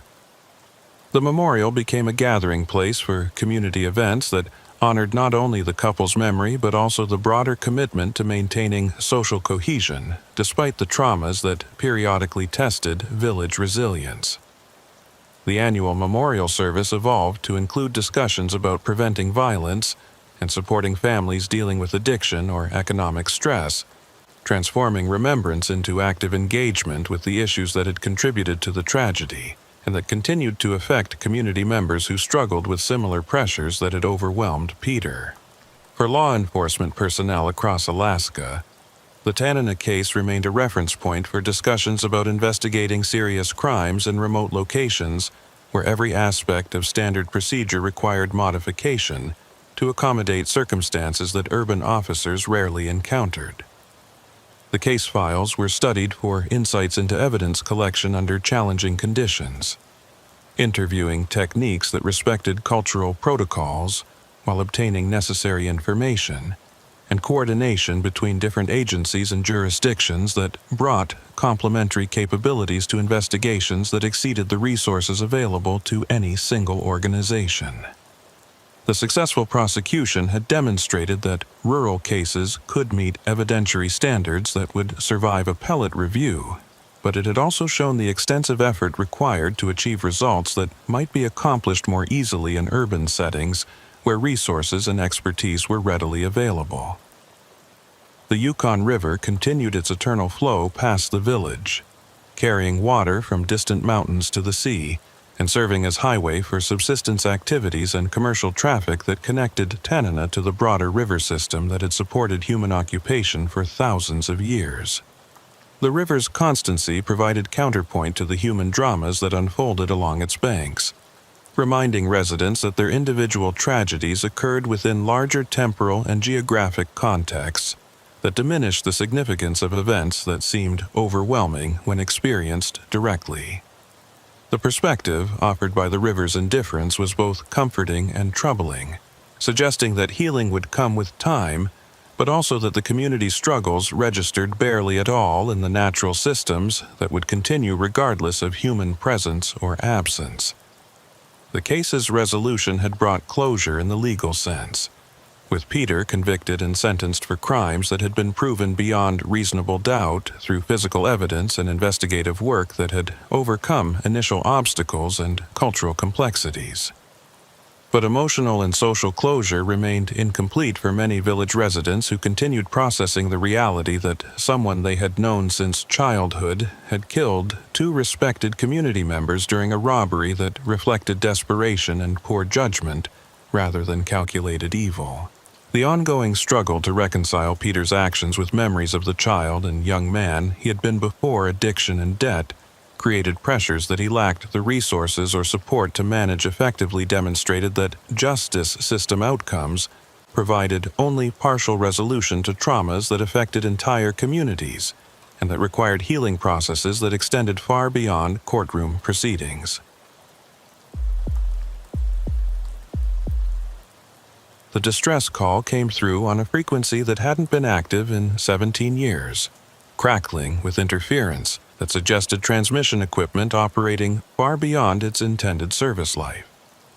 Soren heard the broken message at 2:34 a.m., while monitoring emergency channels during a routine patrol shift that covered the western coastal areas where population density approached zero and where the boundary between land and sea became ambiguous during storms that drove waves inland. The voice was male, middle-aged, speaking English with an accent that suggested Eastern European origins, requesting immediate assistance at coordinates that placed the caller at the abandoned Coast Guard station on Amatignac Island, a facility that had been decommissioned in 2006 and supposedly remained unoccupied except for occasional visits by researchers or maintenance personnel checking on structures gradually succumbing to the harsh coastal environment. Soren acknowledged the transmission and attempted to obtain additional information about the nature of the emergency and the caller's identity, but the response was fragmented and largely unintelligible through static that suggested either equipment malfunction or atmospheric interference. What he could discern indicated that someone was injured or trapped at the abandoned outpost and required evacuation to medical facilities that were hours away even under optimal conditions. The coordinates were verified against navigation charts showing the old Coast Guard station at the northern tip of Amatignac, positioned on a rocky promontory that offered commanding views of shipping lanes that had once been strategically important but now carried minimal traffic due to changes in commercial routing and the decline of fisheries that had previously brought vessels into these dangerous waters. Transportation to Amatignac required coordination with Taryn, a bush pilot whose services were contracted by Alaska State Troopers for accessing remote locations, unreachable by road or boat. Taryn operated a de Havilland Coen beaver equipped with floats that allowed landing on sheltered waters near coastal sites, and her experience with Aleutian weather patterns made her one of the few pilots willing to attempt flights during marginal conditions that grounded less experienced aviators. She agreed to attempt the flight with the caveat that landing would depend on conditions at the site and that extraction might be delayed by hours or days if weather deteriorated before they could complete the mission and return to mainland facilities where the aircraft could be secured against storms. The flight departed from Dutch Harbor at 4:47 a.m.,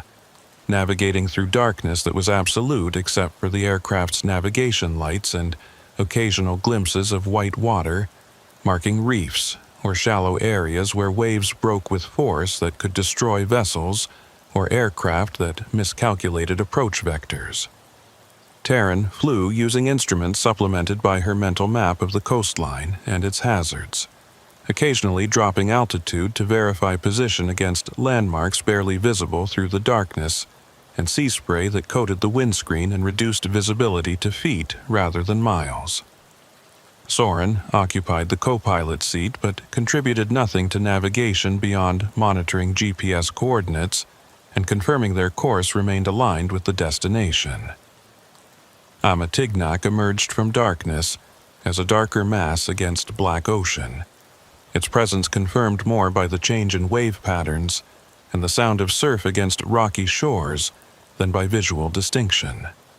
Terran circled the island twice while searching for the sheltered cove that charts indicated existed on the eastern side of the promontory, where the Coast Guard station had been constructed to take advantage of natural protection from prevailing winds. The cove appeared during the second circuit, marked by the absence of white water and by the distinctive echo pattern that her practiced ear recognized as indicating enclosed water with sufficient depth for float landing if approached from the correct angle. The landing was accomplished with skill that came from thousands of hours flying in conditions that would terrify pilots trained in more forgiving environments. The floats touching water with barely a jolt, and the aircraft settling into the gentle swell. Terran maneuvered toward a deteriorating dock that extended from the rocky shore, the structure's condition questionable, but apparently still capable of serving as a temporary mooring point. Soren prepared his equipment while the aircraft approached the dock, gathering the emergency medical kit and checking his radio to confirm that communication with the district office remained possible despite the isolation. The dock's surface was treacherous with decay and marine growth that made each step uncertain. But the structure held under their weight as they moved towards the shore, where a trail led upward toward the cluster of buildings that constituted the abandoned Coast Guard station. The trail was barely visible in darkness, marked more by the absence of dense vegetation than by any maintained path. Soren led the way with his flashlight cutting a narrow cone of illumination through the darkness and revealing glimpses of structures ahead that matched the configuration shown on facility plans transmitted during the flight. The station consisted of a main operations building, 3 residential structures that had housed personnel during active periods, and several outbuildings that had served equipment storage and maintenance functions. The main operations building loomed ahead, a 2-story structure constructed of concrete and steel designed to withstand Aleutian weather, but showing signs of deterioration from years without maintenance. The building's windows were dark except for a faint glow visible on the second floor, barely perceptible, but suggesting that someone had established presence and had access to power sources that should have been disconnected during decommissioning. Soren approached cautiously, aware that the distress call might represent legitimate emergency, but also conscious that abandoned facilities sometimes attracted squatters or criminal elements seeking isolated locations where activities could proceed without observation. The main entrance was secured with a chain and padlock showing signs of forced entry, the metal distorted in ways indicating someone had used tools to break the lock mechanism. Soren documented the damage with photographs before entering the building, noting that the forced entry was relatively recent, based on the absence of corrosion on exposed metal surfaces. The interior was dark and smelled of mold and decay, the scent of abandonment that characterized structures left unoccupied for extended periods in humid environments. His flashlight beam revealed a reception area stripped of most equipment during decommissioning, empty desks and bare walls marking where operational materials had been removed when the facility was closed. Soren called out to announce his presence, identifying himself as Alaska State Trooper responding to the distress call and requesting that the caller reveal his location. The response came from somewhere above, a voice weakened by distress confirming that the caller was on the second floor and requesting immediate help with a situation he described as critical, but did not explain in detail. Soren proceeded toward the stairwell that provided access to the upper level, moving carefully through the darkened building and testing each step before committing his weight to surfaces that might have deteriorated during years of abandonment. The second floor revealed a more complex situation than anticipated. The space that had once served as the communication center had been converted into makeshift living quarters, with sleeping bag, camping equipment, and supplies indicating that someone had been occupying the abandoned facility for an extended period rather than simply taking temporary shelter. But the occupant was nowhere visible in the room,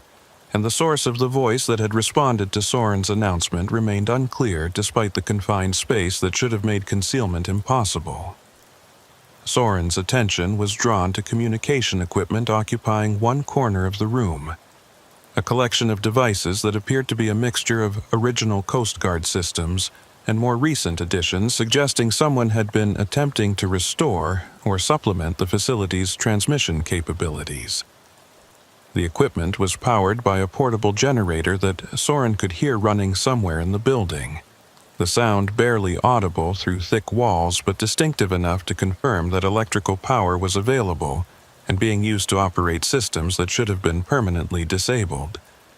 The communication console displayed activity indicators suggesting that transmissions were being sent or received, but specific content was not immediately apparent.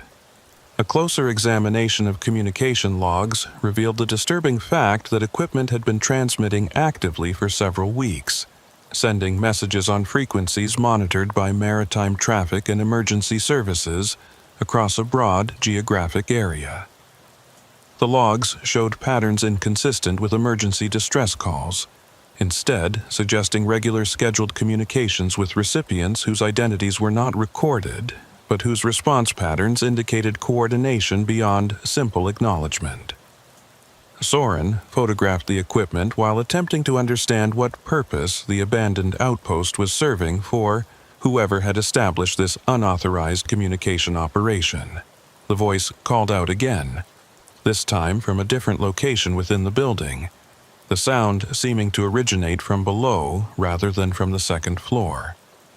The shift in apparent source location was disorienting and suggested either that multiple people were present or that acoustic properties of the deteriorating structure were creating echoes that made it difficult to accurately determine the origin of sounds. Soren moved back toward the stairwell, calling out again for the distress caller to identify his location and describe the emergency, but the only response was silence broken by the distant generator and the constant background noise of wind and waves. The first floor search revealed evidence of activity that deepened the mystery. One of the former storage rooms had been converted into what appeared to be a workshop containing tools and materials suitable for electronic repair and modification, suggesting that whoever was occupying the facility possessed technical skills and was engaged in activities requiring precision work. The workshop included components that Soren recognized as belonging to modern satellite communication systems, items far more sophisticated than equipment that would have been installed during the facility's original operational period. Adjacent to the workshop was a room converted into living space more extensive than the temporary quarters on the second floor, with provisions indicating long-term occupation and amenities suggesting the resident had invested significant effort in making the abandoned facility habitable. Personal effects included documentation in Russian and English, confirming that the occupant was of Eastern European origin, as Soren had surmised from the accent. The documents included what appeared to be technical manuals related to radio communication and signal processing, materials that would be expected for someone operating sophisticated transmission equipment, but that also raised questions about purposes being served by maintaining communication capabilities at a location with no official function. Soren's radio crackled with transmission from Terran, reporting that weather conditions were deteriorating more rapidly than forecast, and that extraction might become impossible if they remained beyond the next hour. The warning added urgency, but also created pressure to locate the distress caller and determine whether genuine emergency required evacuation, despite complications that would arise from attempting to transport an unidentified individual whose presence suggested possible criminal activity. Soren acknowledged Terran's warning and continued the search, moving through remaining ground floor rooms while calling out repeatedly for the person who had transmitted the distress signal. The basement access was located in the building's northwest corner, a steel door that stood partially open and revealed stairs descending into darkness that Soren's flashlight barely penetrated. The air rising from the basement carried scents of salt water and diesel fuel, suggesting the lower level had experienced flooding or that fuel storage tanks had leaked during years of abandonment. Soren descended carefully, testing each step and maintaining communication with Taryn to ensure someone knew his location within the facility. The basement revealed the functional core of the unauthorized occupation, a space converted into a sophisticated communication and monitoring center that far exceeded capabilities suggested by equipment visible on upper floors. Multiple computer systems were arranged in configurations suggesting serious signal processing and data analysis capabilities, with screens displaying real-time information about maritime traffic patterns, weather systems, and what appeared to be tracking data for vessels moving through shipping lanes. The installation represented significant investment of resources and expertise, suggesting that whoever had established this facility had backing beyond what an individual operator could provide. Soren was documenting the basement installation when he noticed movement at the periphery of his flashlight beam, a figure partially concealed behind equipment racks in the far corner. He called out identification and orders to reveal himself, but the figure remained motionless in a posture suggesting either injury or deliberate concealment. Soren approached cautiously with hand near his service weapon, but not drawn, aware that the situation might involve medical emergency but also conscious that he was dealing with unknown individual who had established unauthorized operation in an isolated location. The figure was revealed to be a man consistent with the age and appearance suggested by the voice in the distress transmission, approximately 50 years old, with features confirming Eastern European ancestry and showing signs of extended isolation and stress. The man identified himself as Dmitri, claiming to be a researcher studying maritime communication patterns and radio propagation in the Aleutian environment, an explanation contradicted by the sophisticated monitoring equipment and the clandestine nature of the installation. Soren requested identification documents and authorization for occupying the facility, but Dimitri's responses were evasive and his inability to produce official credentials confirmed that the operation was unauthorized. The interrogation was interrupted by urgent transmission from Taryn reporting that weather had deteriorated to the point where immediate departure was essential to avoid being trapped at the site for indeterminate period. Soren was forced to make rapid decisions about whether to evacuate Dmitri, along with evidence, or to secure the scene and return with additional resources when weather permitted. The presence of sophisticated monitoring equipment and suggestion that Dimitri's activities might involve foreign intelligence gathering argued for immediate evacuation and detention, but constraints of available aircraft space and deteriorating weather created practical limitations. Dimitri's physical condition revealed injuries that explained the distress transmission, lacerations on his hands, and a shoulder injury suggesting recent fall in the deteriorating facility. The injuries were serious enough to require medical attention, but not immediately life-threatening, creating additional complexity in decisions about evacuation necessity. The decision was ultimately made by Dmitri himself, who revealed that he had transmitted the distress signal to initiate contact with authorities because health complications beyond visible injuries were forcing him to seek medical intervention that could not be delayed. He claimed to be suffering from cardiac irregularities requiring immediate evaluation, symptoms that could not be verified without medical equipment, but that created ethical obligations for law enforcement to provide assistance regardless of criminal activities. The return to the aircraft was accomplished under deteriorating conditions, wind speeds increasing and visibility decreasing as the storm system moved into the area. Dmitri required assistance navigating the trail from the facility to the dock,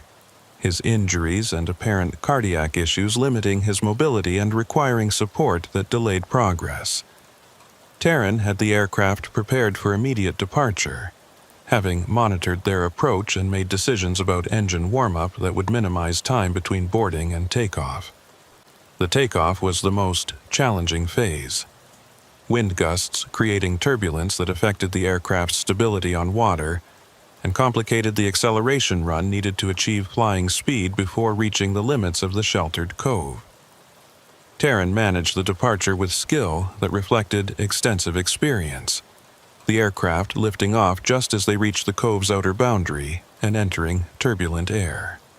Dmitri occupied the rear seat where he could be monitored while not interfering with operation during conditions that required complete attention to flight control.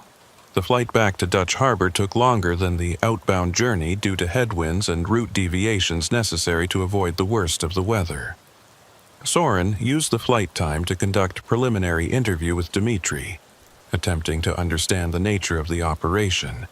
and determine whether immediate notifications to federal agencies were necessary. Dmitri's responses were carefully vague,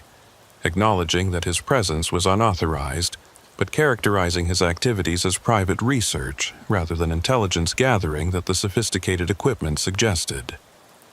Landing at Dutch Harbor required Taryn's full concentration as wind conditions had deteriorated to near the limits of safe operation, requiring multiple approaches before she successfully positioned the aircraft for touchdown on rough water. The aircraft was secured at the dock where emergency medical personnel were waiting to receive Dmitri and transport him to the clinic. Soren maintained custody during the medical transfer, ensuring that Dmitri remained under law enforcement control despite medical necessities. The medical evaluation revealed that Dmitri's cardiac symptoms were genuine, irregular heartbeat, and other indicators suggesting stress-related condition that required monitoring but not immediate intervention beyond medication and rest. The evaluation bought time for Soren to coordinate with federal agencies whose jurisdiction might be implicated by Dmitri's activities. The FBI and other agencies expressed immediate interest when briefed about the sophisticated monitoring equipment and Dmitri's apparent foreign origins, suggesting the case would rapidly expand beyond state law enforcement jurisdiction. Dmitri was transferred to federal custody within hours of arriving at Dutch Harbor,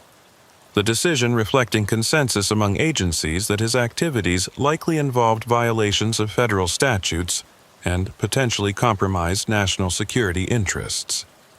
Soren's role transitioned from primary investigator to supporting witness who could provide testimony about circumstances of Dmitri's discovery and initial documentation of the facility. The transition was professionally appropriate, but personally frustrating because Soren's investment of effort and risk would not be followed by continued involvement in understanding what Dmitri had actually been doing. The subsequent investigation of the abandoned outpost required extensive resources and multiple trips by federal agents, who systematically documented the installation and collected equipment for forensic analysis. The investigation revealed that Dmitri had been operating the surveillance facility for over 2 years, having established the installation after verifying that the decommissioned Coast Guard station remained unmonitored and accessible. The monitoring equipment had been tracking naval vessel movements, submarine activities, and other maritime operations that pass through the Aleutian region, collecting data valuable to foreign intelligence services.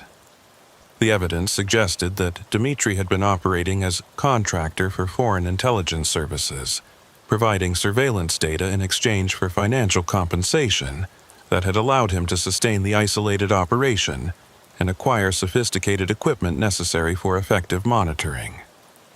The revelation that foreign intelligence operations had established presence at an abandoned American military facility highlighted security vulnerabilities that required immediate response to prevent similar exploitation of other decommissioned sites. Dmitri's prosecution proceeded through federal courts on charges including espionage, unauthorized access to government facilities,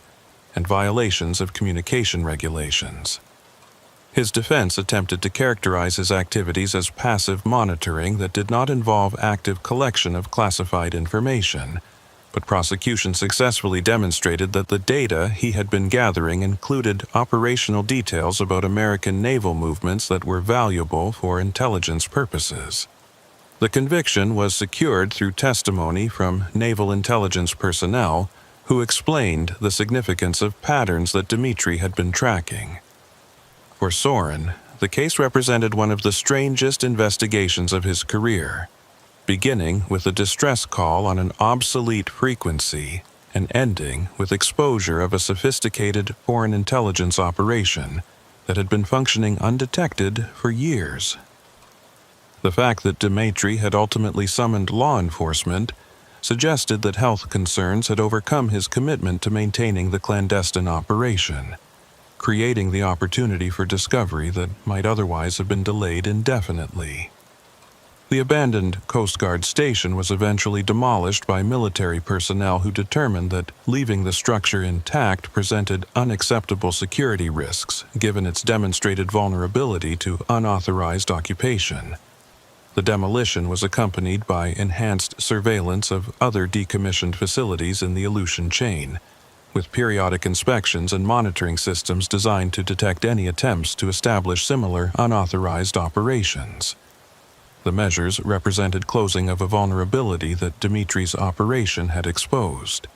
but they also acknowledged the practical reality that monitoring hundreds of abandoned structures across thousands of miles of remote coastline exceeded available resources. Finn, the harbor master at Dutch Harbor, who had assisted with coordinating the aircraft operations during the extraction, became inadvertently involved in the broader investigation when federal agents discovered that one of his employees had been providing fuel and supplies to unknown parties who claimed to be conducting marine research in the outer islands. The employee's cooperation with what he had believed were legitimate researchers illustrated how foreign intelligence operations could exploit the helpful nature of residents in remote communities where visitors were rare, and offers of cash payment for simple services were accepted without skepticism. Finn implemented enhanced verification procedures for transactions involving delivery of supplies to remote locations,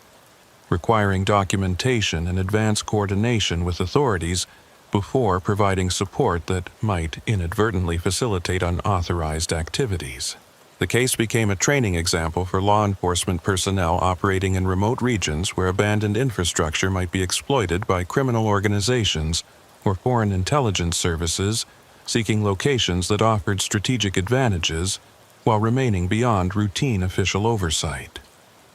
The training emphasized the importance of investigating unusual communications or activities even when the effort required seemed disproportionate to the likelihood of discovering genuine emergencies. The Dmitri case had demonstrated that foreign intelligence services were sophisticated enough to identify and exploit vulnerabilities in American security architecture. The Aleutian coast continued its eternal interaction with storm systems that swept across the North Pacific, creating conditions that tested human presence and infrastructure with remorseless efficiency. The demolished Coast Guard station left only foundation remnants and debris that would gradually be consumed by the environment. The strategic significance of the location remained unchanged, offering views of maritime routes that would always be important, but the enhanced surveillance made future unauthorized occupation less likely, even if determined adversaries continued seeking opportunities to exploit American vulnerabilities in regions where vast distances and harsh conditions created practical limitations on official control. The distress call on the obsolete frequency became part of operational lore in Alaska law enforcement circles, cited as example of why unusual communications required investigation even when conventional wisdom suggested that abandoned equipment should be incapable of generating coherent transmissions. The fact that the call had been both genuine emergency and sophisticated intelligence operations' final transmission illustrated the complexity that characterized law enforcement work in regions where isolation created opportunities for activities that would be impossible in more populated environments.